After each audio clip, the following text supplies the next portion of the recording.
今天要去参加一个织剧耶，我上次参加织剧应该有3年前或4年前，大概应该就是疫情之前，我们每个月都会去参加那个编织娘他们在博朗咖啡的那一个。之后好像在台湾我就都没有参加过织剧，所以今天呢就是一个难得的机会，而且我今天要去的织剧又更特别，跟我以往去过的织剧不一样，因为今天的主题是钩针。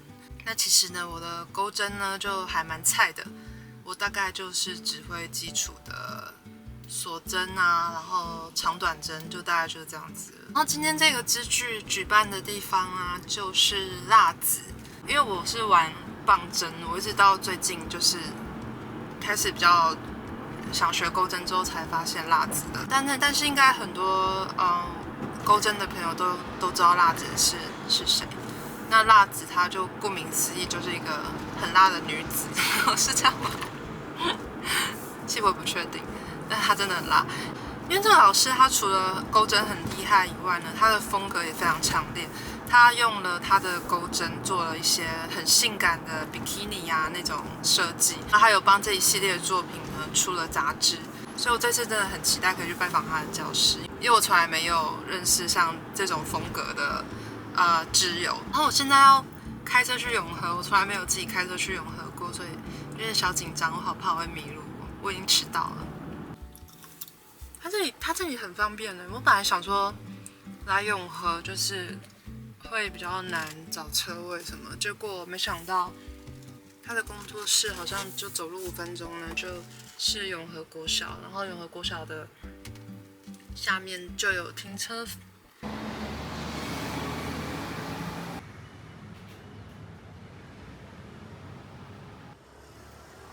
到了，它这个店好可爱，然后门口还有这个看板。嗨，终于见面了！今天刚好。娜子的工作室是在一个老房子里面，那这个老房子本来是她阿嬷的家，后来由她跟她的设计师男朋友一起把这里改造成她的编织空间。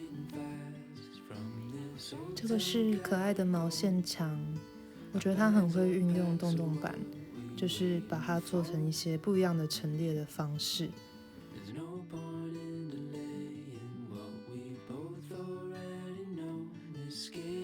这一区都是辣子的服装的作品，这里有超多这种很特别又可爱的花线，大部分都是筒状的，也有一些手绕的。这个就是辣子她自己出的编织的杂志，而且那个是你织的，对不对？对，好可爱。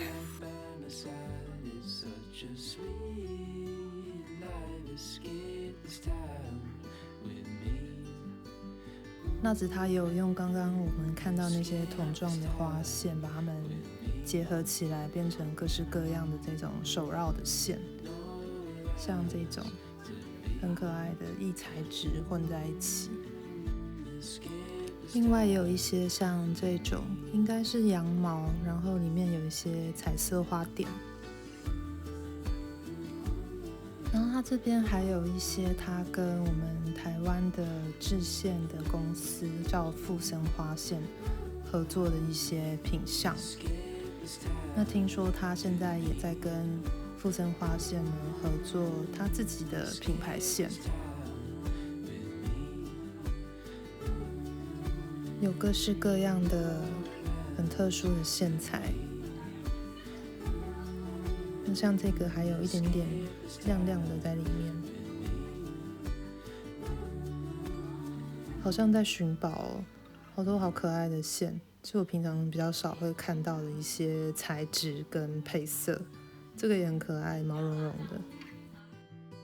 因为辣子她有在接一些客制化订单的服务，然后这本就是她的作品的目录，就是她如果去市集的时候呢，她就会让客人翻这一本，里面有所有她的设计的照片啊，跟尺寸的一些测量的方式等等的。我很喜欢她在旁边画这些小小的设计图，可可以让看的人更了解这件衣服的结构跟它的一些细节上的制作。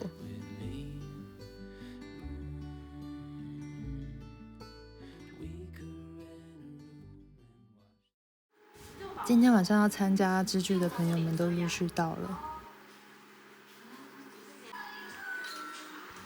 老师自己也在烦恼他今天晚上要用什么线。在想到底要带什么。那这边的线的贩售方式就是像这样子，选了自己喜欢的线之后，你就用绕的，像这样子，看你绕几圈就是多少钱。我本来自己带来这个线要来做东西，但我现在看到墙壁上的线就不想用了。结果我后来买了这个好可爱的蜡子老师自己绕的线哦。在蜡子老师的工作室，每个礼拜五晚上都会办一个织剧，然后每一周又会有不一样的主题。那像这一周的主题就是领子，所以老师他现在正在画草图。上周我们做的拖鞋，好可爱！然后我觉得加细很不错这个我刚刚穿过，我觉得我刚才有起来很赞，再跟有谁？对，摸摸摸到一个。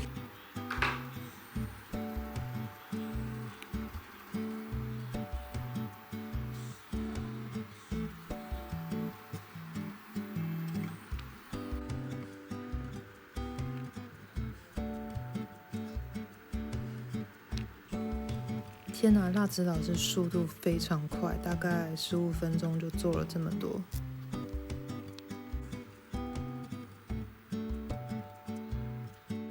你蜡子是你的外号，从小到大的外号吗？是你创业再取的？其实蜡子不是我取，是那个时候，因为那个时候其实就编嘛，然后织出来之后就，然后就一定会很开心的穿上去，然后大家看到就觉得，所以想要订或什么的，对啊。然后之后就大家就有人就直接私讯我，就说蜡子我可以跟你，然后他说哦好啊，就有点像这样。对，反正就艺术学校，其实我觉得一所艺术大学就有点，就你就半放飞了，对啊，就不会管你要干嘛。那时候就很忧虑啊，说为什么要读这个？就一出去就不知道做什么，为什么要做这个？是因为幸好就应该一直有钩针，就是一直有在做，就是蜡子这样，对啊，然后觉得说，就是偶尔有个收入也不错。最开始那个契机是我妈就说，你看你好无聊，就是你要不要来勾这样？因为她那时候，因为我如果在家没事做我很早，我就会去吵她，然后那时候她在勾袜子，所以我就说，你这样子看你没事做，要不然你来勾袜子这样？然后我就说我不要，好无聊，那我要勾比基尼。那也像这样。那你勾比基尼，他有傻眼吗？我妈好像对那个，她也是那个 range 蛮宽的。所以他觉得很好笑，觉得有感受到你的幽默，对不对？对啊，而且他居然他也没想说，哇，你居然可以知道些，还可以创业，这不错啦。还可以办杂志。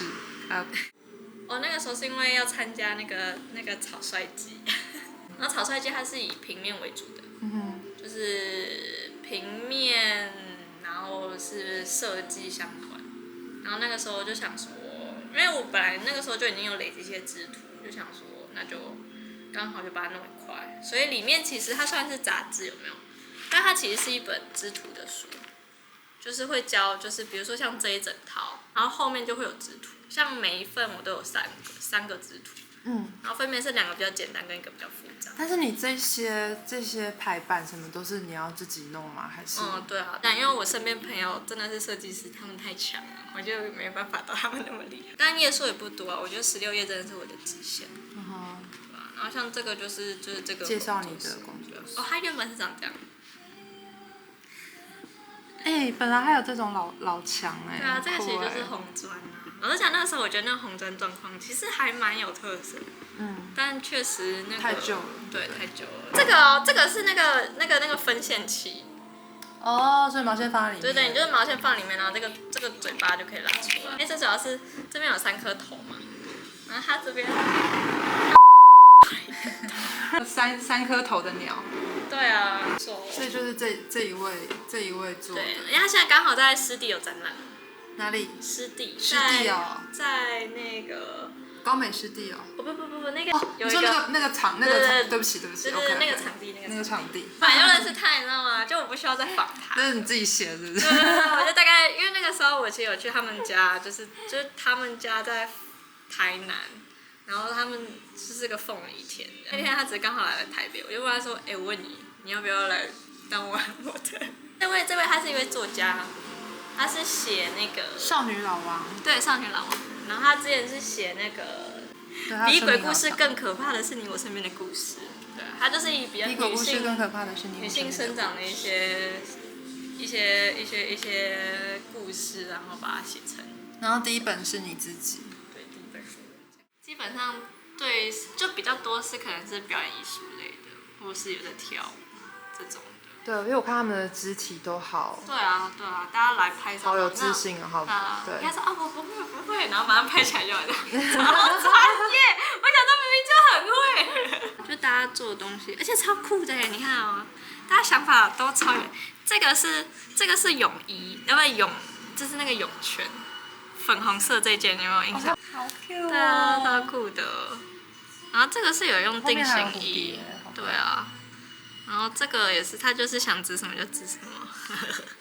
不是很多是那种代工嘛，然后刷毛线啊，家庭代工。刷毛线机。对啊，然后像我阿嬷，她就拿出这么大块的蕾丝布，你知道吗？就全钩针，就这么大块。然后这是我国小织的。但就那个时代，就是很小，就是女工都要学，所以那时候有点算是被半压迫。对，就是他们就是这是必修课啊。对啊。然后到我们这一代反而就是它只是一个小小的部分。对，小兴趣。对。然后我不知道你们呢，像我的年代，家政课都被拿去上数学课，或是。就是我们几乎没有上过家政课，就是有家政课，就是不会是上家政。有啊，就是尤其接近段考就会，对，就会被老师借去做别的事情，所以我们好像也整个就断掉了。我也是差不多。你们也是差不多。对啊。那看来我还没有太老。他们其实就是台湾，然后就是代工厂，然后是主要是在做染色为主。其实我们很多线都是就国外订单。然后跟台湾订，然后订之后出去，然后再回来，对吧？就是如果国外品牌线。但我觉得其实台湾我觉得应该是，但是可能没有像国外办那么大。但我自己觉得，感觉大家应该会蛮挺台湾线的吧？会挺台湾线，其实我们台湾就是动物毛类可能没有那么。专业吧，因为我们没有，但是我们厉害是有一些塑胶啊、可爱的花线啊那种，我觉得可以主攻这种的，应该是我们的优势。